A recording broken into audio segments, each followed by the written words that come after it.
Ayo, ayo, ayo, ayo, ayo, ayo, ayo, ayo, ayo, ayo, people. What's up, everybody? My name's Susu. I decided to do this video. I will just tell you this real quick. I decided to do this video because I want my followers to truly have some kind of relationship with me, and I want to have a relationship with you where we have an understanding of why we should work together. Why should people try to find those relevant stocks that they can move into together? Because when you have a movement like that, where people are like, you know what, we come to an agreement, this is a valuable stock and it's fairly priced. When you move into it together, this is not called pumping. This is like uniting your money. This is essentially becoming a public hedge fund. And you're bringing all your money into one place. Now, when you do this, the big guys who are at top, who own so much of the shares, they don't run away. That's when they start helping you walk it up, because they realize, wow, we have somebody else here. We have a lot of the public that we're locking the shares up with. They help you crush the shorts because they know the more they can drive that price up with you, and the more you hold on to them and make them expensive to buy back, then the shorts will, of course, cover at an increasing rate, driving the price up fast enough to force other people to believe it is the right stock to short, and of course jump on to short it so they can repeat the cycle, drive it up high enough to guarantee at least 12% of the stock will be shorted, something like that, and then of course they just keep that cycle going. This is exactly what just happened with PTI. Proteostasis Therapeutics, I was telling everyone, do not sell your shares. I wasn't being a smartass about it. I was just going and reminding them, guys, I know it's tough. I've been here. I've done that. I know how tough it is. Everybody says it's shit. Volume went down. Don't sell your shares, because when this blows, it's going to blow hugely. And it surely did. If you go back and look at one at 400%, why did I say that? Why was I so confident that this one, depending on the news it received, was going to be so effective at driving the price up hundreds of percent? Because if you look at the actual stock, just go look at the overview. If you go look at the overview of the stock, you'll see that at the time, it had approximately 8.5% of the shares short. So if you look at 8.5 of the shares short and you have 36 million shares, and the daily average volume at the time was like 190,000 shares a day at its lowest point on the 28th of September. You look at that, that means it's going to be 16, 17 days to cover. You can type that in NASDAQ. I don't even need to look at it because I remember looking at it so much and trying to figure that number out. If you look at that, you'll see that between 17 days to cover, that is so much volume for a stock that is being held down on purpose, obviously because at the time they had 64% of the shares. I believe that's what it was. Let's see. Held by institutions, 64.9 or 65% held by institutions. And then you had about approximately 8.5 to 10% being shorted, and we're talking because we're in October now. So you have and 17 days to cover of the average volume. You're just going to see this rocketing effect. And I wasn't in it at the time, of course, because I was in the middle of investing in other things, but I was watching it the whole time. I got in it the day before when it went in after hours up like 20%. It was sitting like 236. I ended up buying it then. And then the next day it just did something incredible I couldn't have even prepared for. And, I remember getting out because it was like 747. That's a jetliner. I'm going to get out there. It just seemed like some cool number. So I did, and it went up way more from there. But that's what I wanted to say about that. I don't want people to think like there's not a chart I can show you. There's not something I can show you about that. It's literally utilizing the numbers available to you to calculate where everything's sitting and what might happen should one of them get in a very bad place, the shorts. What might happen? And then what is the vast majority who owns the most, the institutions, going to do when that starts?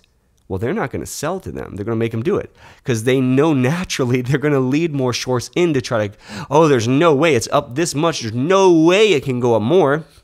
And that cycle just never stops. By the way, I want to say pre-market, you just saw it going green. Never sell. That's a little bit of information out there. When you see it going green candles only, there's no possible way you should be selling a stock. Yeah, that could lead to nothing but green candles and a massive drop like it did with MTSL that one time. But in something like this, it's not really that likely because it's not a pump and dump. This is good news that came out, squash shorts, and more shorts try to pile on, and it's just this never-ending cycle of ridiculous short covering. When that happens, go with it. until you see like a big green candle or something like that. And even from them, see it drop. If you see it catch, maybe hang in for a little bit and get it off at the top. Like I ended up getting it like that on the lift up from a bottom drop. It was like a little bit of a drop, and on the lift up got out. That's what you do. You don't ever cap your profits. Cap your losses. You know, like people say that. Don't cap your profits, cap your losses. I want to tell you, I'm going to say this real quick, and it's something that we should all remember. Algorithms and the way they trade utilize calculations that work on emotions by the market. So market emotions. They're literally trading off of fear and euphoria. Those algorithms run, they literally have a calculation. Like, you don't understand. They calculate your euphoria and your fear, and they do all that stuff, and they go where that is. So a lot of times when a stock is going crazy and you're like, there's no way it could go up more, actually, those calculations prove that it's more likely to go up then, because so many people don't believe it can go up more, so they short it. And it creates a short squeeze that's never ending. Happened with IGC. Thing went from like $1 to like $14, and like it was just unbelievable in like a month. So anyways, that's what happens. That's what happened with PTI. We'll move on from there. We'll talk quickly about one of the other ones that's coming up. I think it could be a huge short squeeze. ZIOP, Z-I-O-P. Look at ZIOP, and if you look at that, you're in a situation there where they have 27% of the shares short. You want to watch this. Don't get in it now. Just watch it for when to see if the FDA releases the hold on the Sleeping Beauty drug that they have, which is like a cancer drug for when you go to sleep. It pumps up your fighter T cells and makes them so that they can fight cancer. And it's supposedly supposed to be like this whole new treatment that could be very effective and all that. So it's one of those things you want to watch, because with 27% of the shares short and the shares outstanding of 142 million, and the average volume being at just 1.7. Let's do the math on that. Hey Siri, what is 142 million times 0.27? 142 million times 0.27 is 38,340,000. What is 38,340,000 divided by 1,700,000?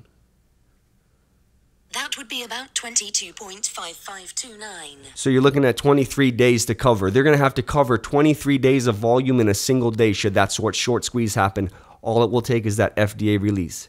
So put that on your watch list. That's all I'm saying. I'm not going to tell you to buy it now. Simply saying that should be on everybody's watch list. And should that pop off FDA release, look out for that news. Watch it pre-market. You see a big movement like 30% up, check it, the news. If it's at FDA released, the hold on Sleeping Beauty, do yourself a favor and spend $1,500 and just throw it in there. There's a very good chance it goes to 5, 6, 7, 8. It was at $650 a year ago. It's been as high as 14. You want to go ahead and get in that because it could be a really big deal. Now let's go to SESN Bio, one of my babies, right? I have a relationship problem with this thing where I love it, hate it, and all this stuff. And I was just bashing the CEO the other day because he went from, he was in Orexogen, which is a stock that's like a penny stock now. But he wasn't the CEO. He was like in charge of the market, commercialization of a product. And it was actually successful. He did get the product to market. And he was at Merck doing the same thing. So that's the big plus, right? So he comes, and then you hear no news from this guy, and it just pissed me off so bad. But the reason why I'm sticking with it is this. If you look at SESN's chart, just pull it up and look at the 1 year. You're going to want to use the, in the chart, there's ability to go into your settings and pull up indicators. For the lower chart, you'll want to have the Williams R, and you'll want the MACD. I use the MACD histogram, or you could just do the MACD. And the Williams R for the lower chart. And then for the top chart, I use linear regression and the simple moving average. For the simple moving average, just line 1 period 20, line 2 period 50, line 3 period 200. I'll put how to do that right here in this video. You will have seen it while I said it. So you have those up, and when you look at the chart itself, go look at the 1 year, and you'll see that this is exactly what the thing was doing when it went from 64 cents up to $1.02, then back to 80 cents, then up to $1.12 and back down to 78, then up to $1.32, and it just played this game exactly what it's doing now. But at that time, it was kissing the 50-day moving average. That's where it was, with the 200 way above it. So keep that in mind. Back then, when we were all like, "Let's go," the 200 was way above it. The 50 was what it was sitting on. So it's bouncing off the 50 back then, and then skyrockets. By the way, I want to point out that when it started to do that, it was 5 months out from its catalyst, this was January. It started doing this, December 20th, and it went to May 21st. So you're talking about like 5 months out, 6 months out. That's exactly where you're at with the next guaranteed major catalyst in the first quarter of 2019, February, where they say like it's approved.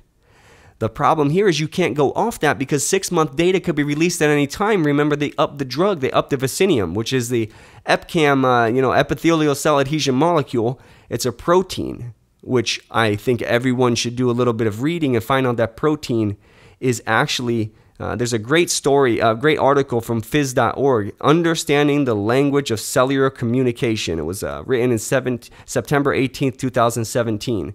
By Laura De Jose from the California Institute of Technology. Read that and you find out that actually proteins are the way the whole body communicates. All the cells, I mean. And so what ends up happening is this epithelial cell, this EpCAM, epithelial cell adhesion molecule, locks onto the epithelial cells of the bladder, and then it sits there knocking on the cell like, hey, cancer cell, let me in. And it's sending all these proteins trying to see if it opens the door. Then it opens the door and goes, boo, bitch, kid, go, blah, blah, blah, blah, blah. And just unloads on them. And then, that's a great situation because it kills cancer. We got to remember, with this bladder cancer comes a cystectomy for the patients if this doesn't work. They remove all the organs. You lose erections if you're a man. For a woman, it's atrocious. You lose potentially the testicles, which is what your testosterone comes from. I'm telling you, it's an effing nightmare. It tends to affect people that are older. These people often have a lot of people are retired and they do have money to pay for this. So this is something that they could definitely pay for if they needed to, but most likely insurance would cover it almost every time because of the life-changing, horrible consequences if you don't get this treatment. 42% complete response rate on many of the patients who had other trials, like other things they did that didn't work. Forgive me, other treatments that didn't work. So this is like taking the ones that could potentially be the worst of the worst and then having a drug work on 42% of them. Think about that for a minute. Now they have fast track designation. Fast track designation means they don't have to go down to February 2019 to tell you if they passed. Or forgive me, if the trial was successful. They could hit the FDA up right now and be like, yo man, 6-month data, we got 67% complete response rate with this new dosage we've been giving them. With the same amount of adverse events. Think about that. If they got that, the FDA could say right there, boom, you're approved, bro. You're approved right then and there because you're better than BCG, which is like they approved that on 31 or less than that % complete response rate. Chemotherapy, which we know what that does to people's lives and bodies. I mean, think about that. And you have this thing which is now just kissed the 200-day moving average. Look on the chart. SESN Bio just kissed their 200-day moving average at $1.61, 62, 63 in that area. The reason why it's so important, because if you look at the other company that deals with these drug conjugates, which is ECYT, ECYT, they deal with the same thing. The last time they were dealing with this back a year ago, they dropped from 650 all the way down to 288. And once they kissed their 200-day moving average, they went from that 288 mark to $10 to $11.54 in 1 month. They kissed the 200-day and we're sitting at $11.54 in 1 month. By the way, look at their overview. And what's crazy about them is they have 70.33 million shares outstanding. We have 76 million shares outstanding. They are now trading at $23.41 with a 1.65 billion market cap. They have 74% of the institutions holding their shares with a short interest of 9.5. SESN Bio, which also makes drugs conjugates and proteins. Let's see, they do developing antibody drug conjugates, ADC therapies for treatment of cancer. And so if you look at this, they actually have 54% of their shares held by institution. They have 8% short interest. In addition to that, they have 77 million shares outstanding. They have a protein, just like the other company did. And so far, it's been unbelievably successful compared to the things that it's competing against. BCG and chemo. That's why SESN, I'll never take it off my list for a buy. There's no way I can. They just said they have cash to go to the end of this run. They said they've had cash to manufacture it. They got in touch with Fujifilm and they had some agreement. I don't know if a lot of people saw that. My friend More Money Please is the one who sent me the link to that. Fujifilm is the company they're going to use to make the bags that they're going to put it in. Because of course, you need medical grade materials to store that medicine in so you can ship it out to facilities and centers and patients. And they are the ones who went to them and made this agreement. They did it early. It seems like they're going to pay a pretty penny, but they have to for the FDA to approve. Remember, the FDA approval isn't just, hey, this drug's approved. It's the stuff you're going to store the drug in has to be FDA approved. All the mechanisms and processes have to be approved because all that stuff can affect the outcome.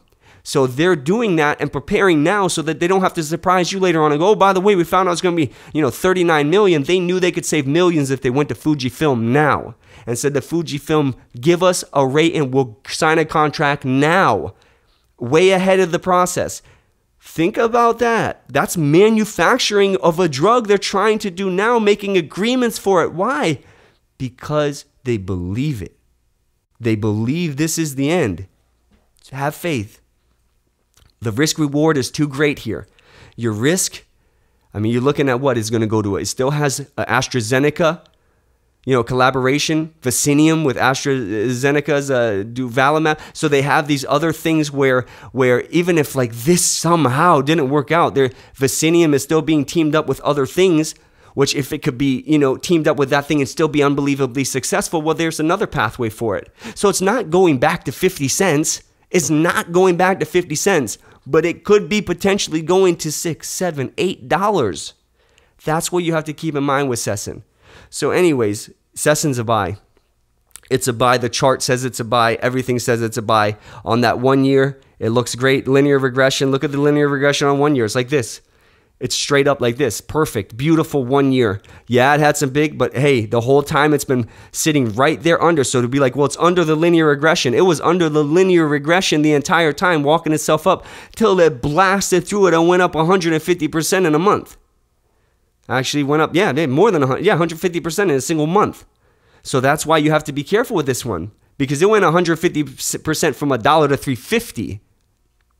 Forgive me, $1.52 to $3.50. In this case, it's sitting around $1.50 now. You think it's only going to go to $3.50? That's what it did when we didn't even know what the outcome was going to be. Now we already know there's great information about it. Now we already know they're getting manufacturing done. Now we already know they have the cash to move forward. The $3.50 is not going to be the peak here. We're looking at 5, 6, 7, maybe 8. These are realistic numbers for something like this. So with that out of the way, let's take a look at one more. Actually, we'll do quick. We'll do YECO. Oh, yeah, we talked about YECO. Let's talk about quickly this last one. Why? Actually, I don't know. Did I talk about YECO? Talk about YECO. When you actually look at the numbers on YECO and you realize, oh no, I didn't talk about YECO. That's Yulong Eco Materials. How could I have assumed that a stock that was already up, 300-400% could go to $16.59?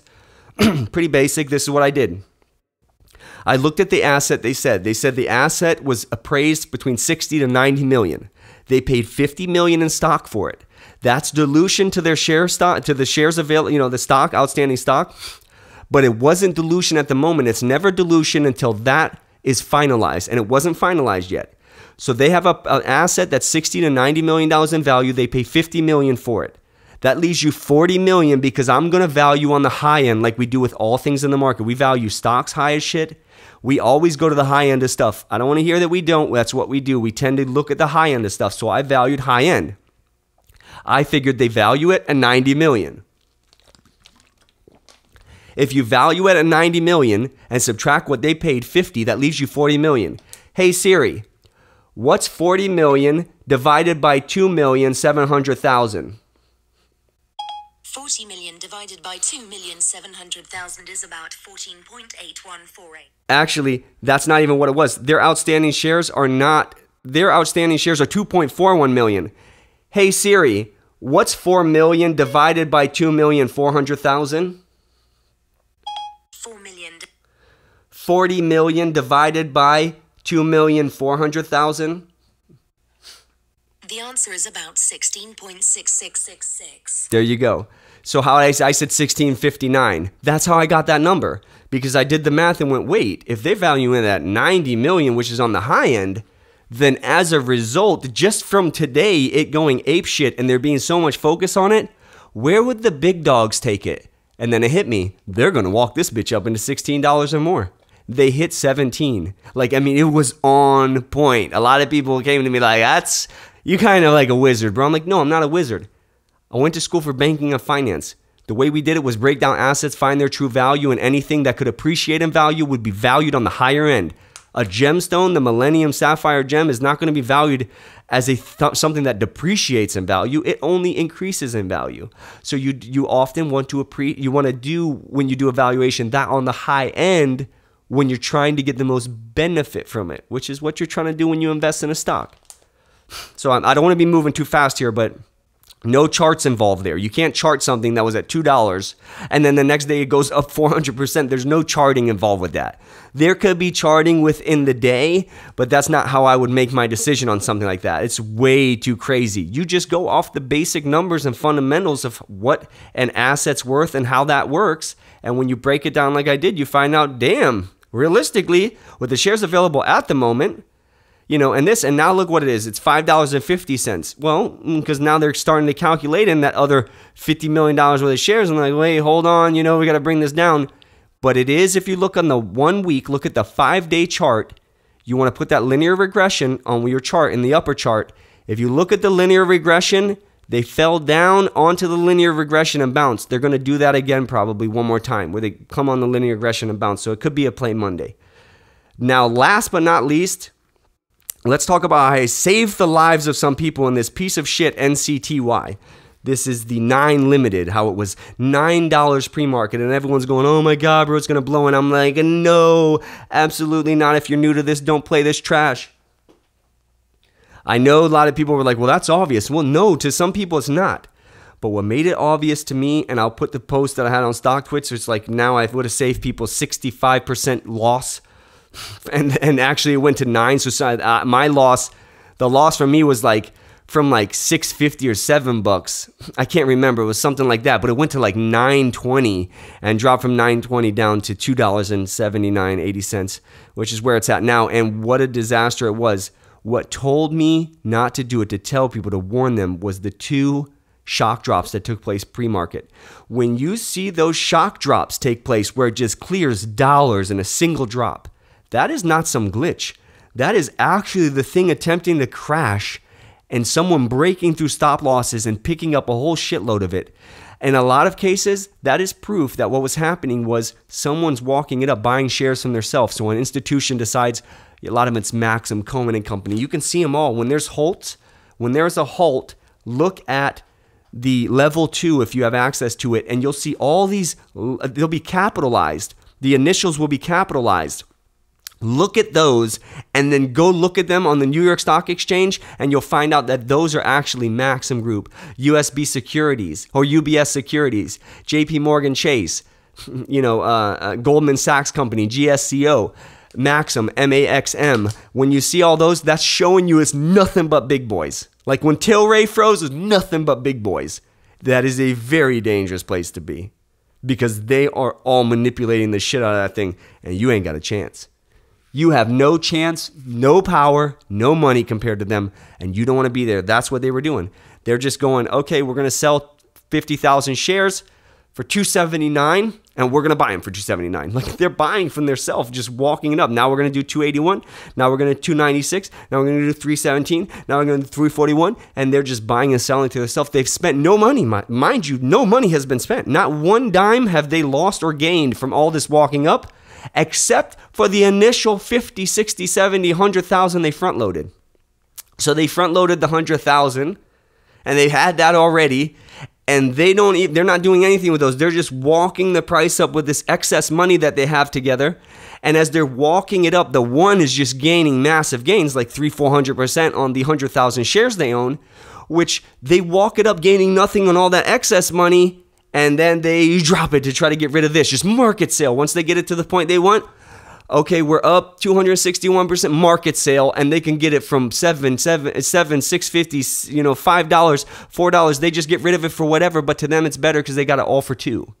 and they get rid of the whole 100 shares in one shot. Then you see it walked up again, bump, bump, bump, bump, bump, bump, bump, bump, bump, and the next guy releases it. This is the shock drop. It's those massively deep lines you see, and when you see that, stay away from a stock. You do not want to be next to any stock that has that. It is super dangerous. So stay away from that stuff. If you see it pre-market and you see those big shock drops, if you have any shares, just sell it. You know, at a reasonable price. If you can make the money, do it. But do not hold it from market open, because at market open, it's all going. They already got it. They already packed it up and packed it in and got you to buy their shares. You know, they're done. Everything else, they're going to let go, because all the other walking up, they were just walking up. And if you wanted to take some from them, great. Here, peel off some. We'll peel you off some. We were going to buy it for ourselves with no gain. You want to buy it from here? Have some of it. And it's all for them to make sure they get all those eyes in the market. So there's that, oh, I want to get in. There's a dip. Okay, yeah, I'm going to buy a dip. Well, here, buy 100,000 of our shit that we've just been sitting on it since 2, and we're going to sell it to you for any price you want, because anything is more than what we paid for it. And we're just massively dropping this thing on purpose. Probably also front loaded the short. I mean, it's just a nightmare, and stay away from those. That's all I can say about that. But anyways, if you have any ideas, I know in the next video I'm going to talk about MYSZ, my size. A friend of mine has been telling me about it. I started looking a little bit into it. I'm going to look deeper, and I'm going to look at the chart, and I'm going to look at some of the technology of the company and the way its processes and operations are. I want to know more about it. So I'm going to do that one. But if you have anything that you want me to look into, all you have to do is just hit me up, put comment in the video here. Just put it right in the section and say, hey, what about this one? What about that one? And if I get like more than one on some of them, like 5 people asking, obviously that's one I'll do, because it's like a lot of people want to know about it. So let's look into it together. Let's see if it's something we really like. And if we do, maybe we should all start to move on stuff together. Like, think about the process. Think about what that could be for us. Think about how much more we can move prices. See how much more attention we can bring this stuff if we start to do things together. Forgive me, it's very hot in here today. I actually should have planned this a little better and came and ran and put the AC on and blasted it before I came in. But of course I didn't, because I'm not a very good planner. But I had a lot of fun. Well, that's the wife for the 3rd time. Hey, I love you guys. Appreciate it. Continue to follow. Continue to ask questions. Continue to teach me, and we'll do this together, all right? Peace. Hello? Hello?